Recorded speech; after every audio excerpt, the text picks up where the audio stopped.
실패는 오래가지 않는다. 나중에 돌아보면 실패가 아니라 중요한 발전의 순간이었음을 깨닫게 된다. 저는 어떤 분야든 성공한 사람들의 조언에 귀를 기울이고 올바른 경험을 반복하면 결국에는 성공하게 된다는 믿음을 갖고 있습니다. 그것이 개인 투자자의 90% 이상이 돈을 잃는다는 주식시장에 제가 계속해서 머물러 있는 이유이고 몇 권 읽다 보면 대부분 내용이 비슷하지만 투자책을 놓지 않는 이유인데요. 최근 주가의 변동성이 커지고 시장이 하락하면서 손실에 대한 두려움을 느끼는 분들이 많을 겁니다. 투자 경력이 오래된 편은 아니지만 구루들의 지혜가 담긴 투자책을 끊임없이 읽으면서 그리고 지난 몇 년 동안 미중 무역 전쟁으로 인한 하락장과 바이러스로 인한 폭락장을 모두 겪으면서 얻게 된 교훈과 깨달음을 공유하려고 해요. 하락장을 경험해보지 못한 분들이나 아직 주식시장이 출렁일 때마다 가슴이 조마조마해지는 분들에게 도움이 되었으면 좋겠습니다. 저평가된 주식을 찾아라. 업황이 회복될 주식을 매수하라. 재료가 있는 주식을 사라. 주도주를 찾아라. 주식시장에서 흔히 얘기되는 투자법인데요. 제 경험에 의하면 저와 같은 평범한 투자자들에게 이러한 투자 방식은 오히려 고통을 안겨줄 가능성이 높습니다.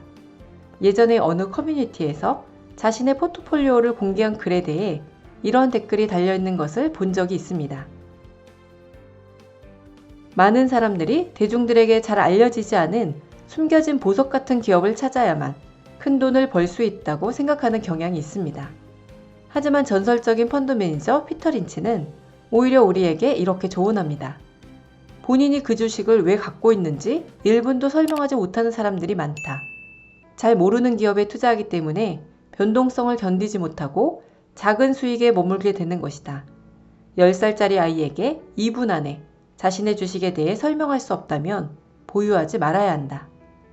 투자는 복잡한 지식이나 어려운 기술을 요구하지 않습니다.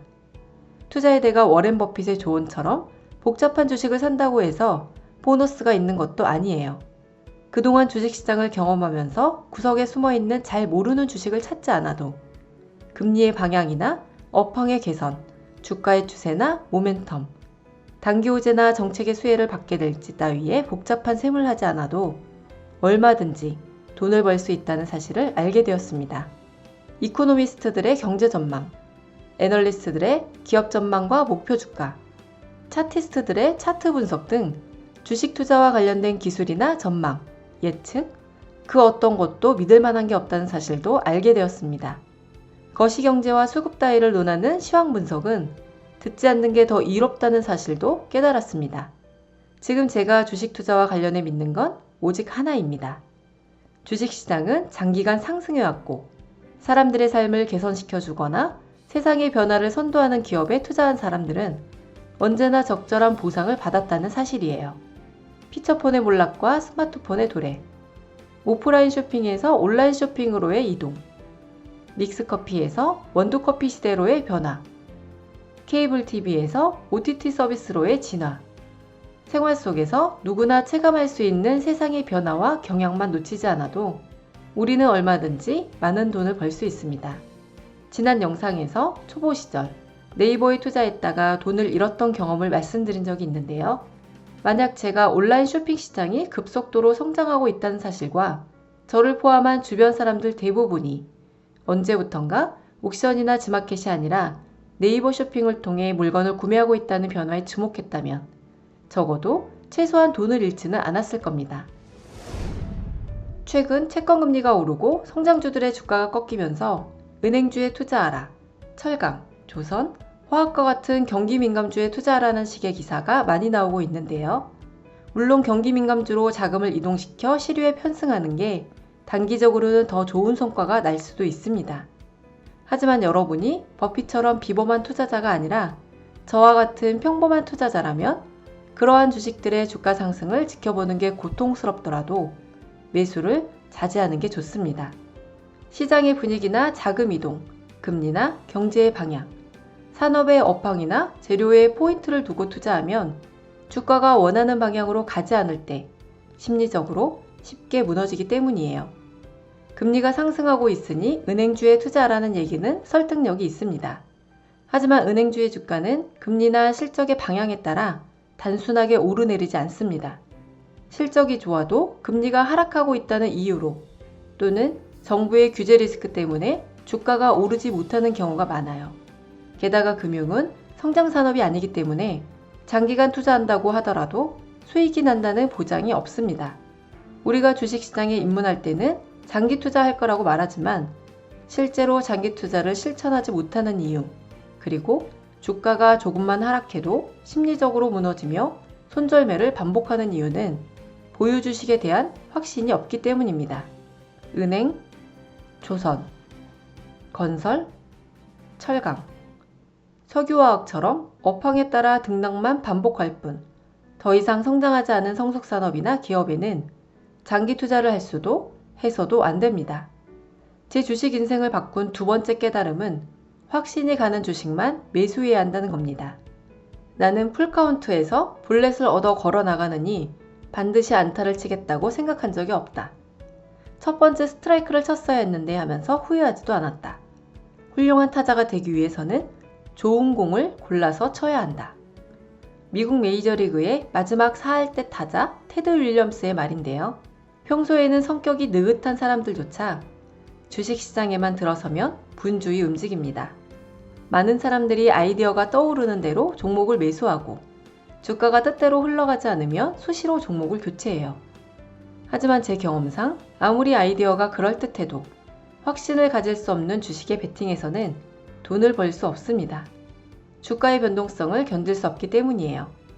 주식시장에서 변동성을 피할 수 있는 방법은 없지만 이겨낼 수 있는 방법은 있습니다.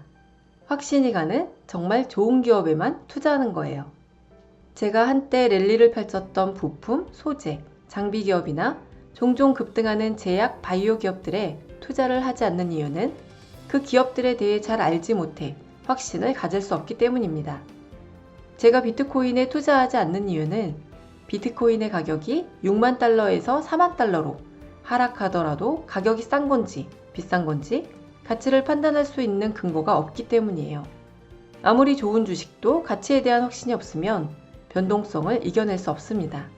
주식시장에는 항상 그럴듯한 투자 아이디어가 난무하고 애널리스트들은 언제나 열심히 자신이 커버하고 있는 섹터에 투자하라고 유혹합니다.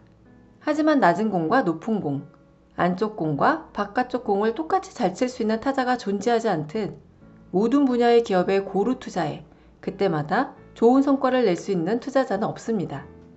내 종목이 오르지 않아 답답한 마음에 또는 빨리 돈을 벌고 싶은 마음 때문에 마음이 조급해진다면 매수 버튼을 누르기 전에 스스로에게 이런 질문을 해보세요. 이 주식에서 10%, 20% 혹은 그 이상 손실이 나더라도 마음 편하게 잠을 잘 수 있을까? 만약 예스라는 대답이 나오지 않는다면 그런 주식은 보유하지 않는 게 좋습니다. 투자의 대가 워렌 버핏은 최고의 투자 아이디어에 집중해야 한다며 우리에게 이렇게 경고합니다. 가장 좋은 선택이 아니라 20번째로 좋은 선택에 돈을 투자하는 것은 미친 짓이다. 우리는 펀드 매니저와 달리 수많은 주식을 보유할 필요도 고객에게 단기 성과를 입증해야 할 필요도 없습니다. 매일, 매달, 매년 수익을 내겠다는 욕심을 버리고 성장 산업에서 확실한 경쟁 우위를 확보하고 있는 기업, 독점적 지위를 누리고 있는 기업, 팬덤이 있는 기업, 매출이나 이익이 꾸준히 성장하는 기업, 자신에게 100%에 가까운 확신을 주는 기업에만 투자해보세요. 장기 투자가 쉬워질 겁니다. 지식이 모자란 게 문제가 아니었다. 문제는 내가 모르고 있는 어떤 것이 아니었다. 문제는 바로 나 자신이었다. 투자 결정에 적용되었던 나의 잘못된 마음의 습관에 문제가 있었던 것이다. 내 마음의 습관을 바꾸고 나서야 시장에서 꾸준히 돈을 번다는 게 실제로 얼마나 쉬운 일인가를 깨달았다. 지금까지 YGTV였습니다.